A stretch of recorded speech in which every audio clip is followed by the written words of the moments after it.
So Twice's new album just came out and you're wondering how you can produce a track in their style. I got you. Today we're going to take a look at how you can produce the quintessential style Twice have become known for in the last few years, which is bass-driven pop with elements of disco. When we're finished, you're going to be able to produce a song that sounds something like this.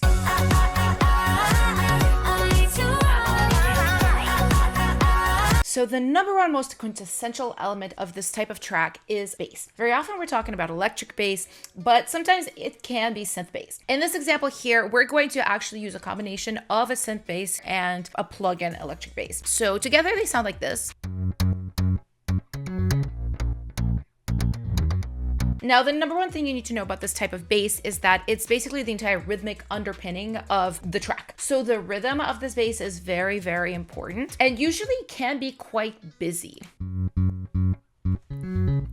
As you can see, there's even some 16th notes here. The first thing you need to do is spend time composing the part, finding the right melody and the right rhythm. Now, as to the construction of this specific sound, as you can see, I have two sounds here. The main sound is created with Trillion, which is probably the top plugin you need for recreating electric bass. I always prefer real instruments to plugins, but this is good and I've used it on records, not just demos. Now, the one thing I would say about this bass, it doesn't have a lot of low-end information. If you listen to it, it isn't very bottom heavy. So to compensate for that, I actually have an 808 here, which is, it's low in the mix, pretty quiet.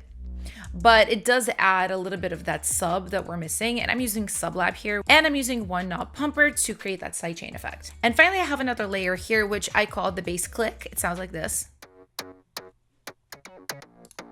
So this is also Trillion bass, but this is a synth bass, and I chose it specifically for its cut, its top frequencies, its attack, the transient on it, the way it really seems to make this bass noticeable when it's mixed in with this.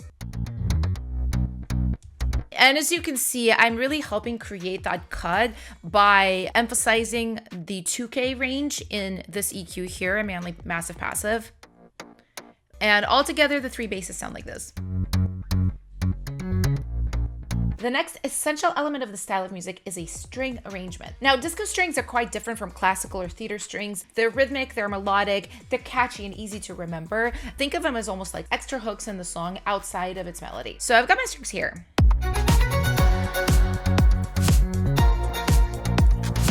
So as you can hear, very simple parts. There's a melodic part here.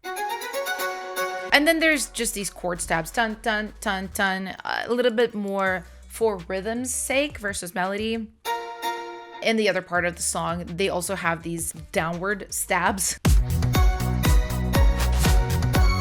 And there's also a string here, which is a glide.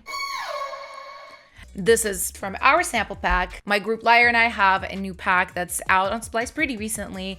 And this is inspired very heavily by K-pop music that we work on, the different current styles of K-pop. And it does have a healthy element of this K-pop new disco genre, some strings, some guitars, bass. So make sure you check it out. But yeah, the main thing here is to keep things simple, really support the melody of the song, the rhythm of the bass with these strings.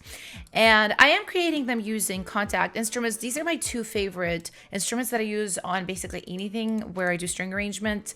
It's Amati viola and Stradivari violin. Very realistic, and we have a lot of different articulations here. So I'm using Spiccatissimo, which is exactly what it sounds like. It's this very short, very transient heavy type of articulation that's perfect for new disco. And then the viola and the violin work really great in tandem together. They both have the same articulation, so you can create your string section and it sounds pretty realistic. Now let's take a look at the drum section. New disco is heavily characterized by its reliance on a 4 on the floor kick pattern. This is what my drum section sounds like. Now let's break this down. So this is the kick here. I think this is a perfect kick for this type of genre. This is one of ours from our pack, and I'm enhancing it with a little bit more low end from Pultec by Universal Audio, and I'm also enhancing the transients a little bit on the lowest frequency. So this is Neutron. It's frequency specific as far as transient shaping, so you can do the entire frequency range, or you can do like the lows, the mids, the highs. So I'm doing, yeah, nothing on the mids, a little bit on the highs, and a little bit on the lows here. I also see I have a little ghost kick here. For a little extra rhythm, I think that's great. And it's, as you can tell, quieter, softer. I see we have a stack of 3 snares, one of ours from our pack, an Oliver snare. I'm basically kind of taking a few different approaches, some that are a little bit more digital sounding, for lack of a better word, some that sounds like a real snare, and this got a little bit of flam on it as well. And I am clipping here with Flatline, which is a great clipper that I use a lot, which is super simple. All you have to do is move this knob, or if you don't want to, if you just wanted to clip subtly, you don't, like I did here. I also have a little clap fill right here. I do have a stomp at the top. I use stomps as almost like impacts when I don't want like a crazy, you know, it's not like an EDM track or anything like that. Okay, and this is happening on the offbeat. I like to say it's on the and, you know, versus boom, ta, boom, ta.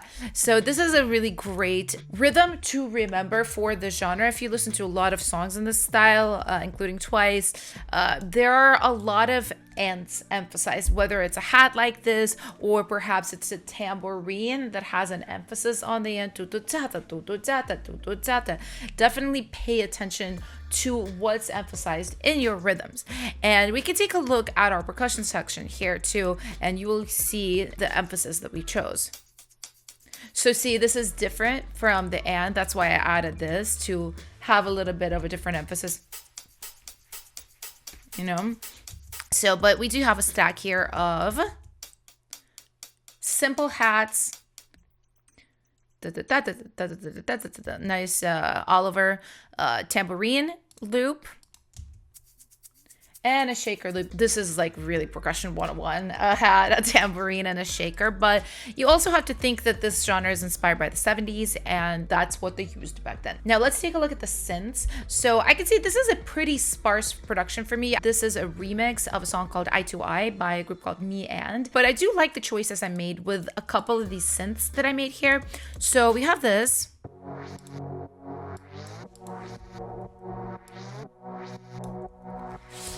Now, these types of sawtooth synths you have to be really careful with in modern production, because they definitely give a little bit of a dated feel, almost like a 2010s feel. So that's why I did a lot of funky things here with it to kind of make it a little bit more interesting, a little bit more processed, versus just like a wall of crunch. And I think if we're looking at this is a sound I made myself, just combining a couple of different sounds and different oscillators. Now I am also pumping with one knob for the sidechain type of feel. I am also crunching it with FabFilter Saturn, which is one of my favorite saturation plugins.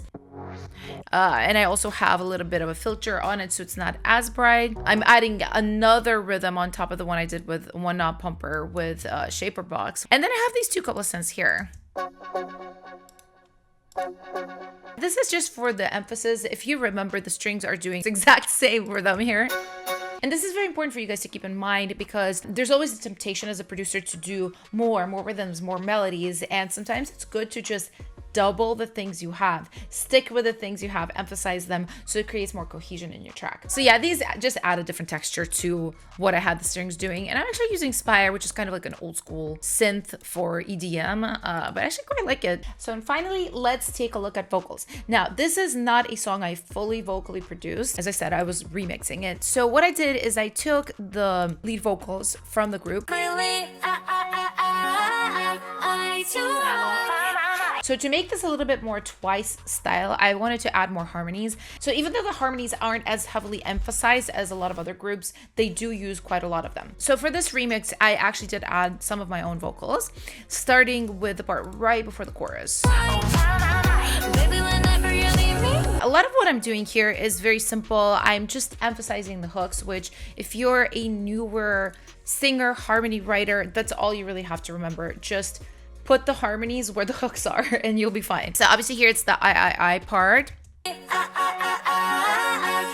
So yeah, I'm just basically adding harmonies on the I.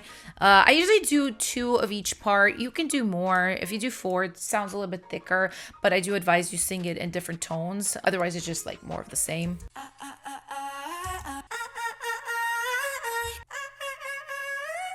Yeah, so just like a classic triad stack.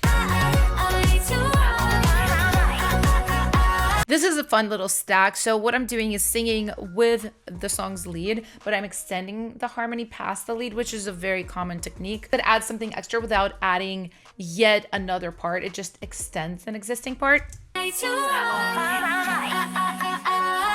I also like this little mini technique here. So obviously the song so goes I to I to Y, but I only emphasize the second I to Y right here. Not the first, because a lot of the times you want to build your background sections and you don't want to put everything up front. So if I had done it twice, I think it would have been a little bit too much. So, and here's a very similar type of technique at the end here. Baby, whenever you're near me, 2020 seeing clearly. You can hear and see for the second time this melody repeats. I add more parts, higher parts, you can hear them, just to make it like end on a big note. So always remember to build towards the end. Now I'm not going to dive too much into vocal processing here, but I do have a lot of vocal heavy tutorials on my Patreon where I post a lot of longer tutorials, like an hour or 2 hours long, where we really dive deep into my tracks. Occasionally also I post stems to my tracks on Patreon. This song is actually going to be on there. I will provide all of these stems so you can pull them into your session and, you know, check them out for yourself at your own pace. But that's going to be it for today. Thank you guys so much for watching. I will see you in the next one. Bye.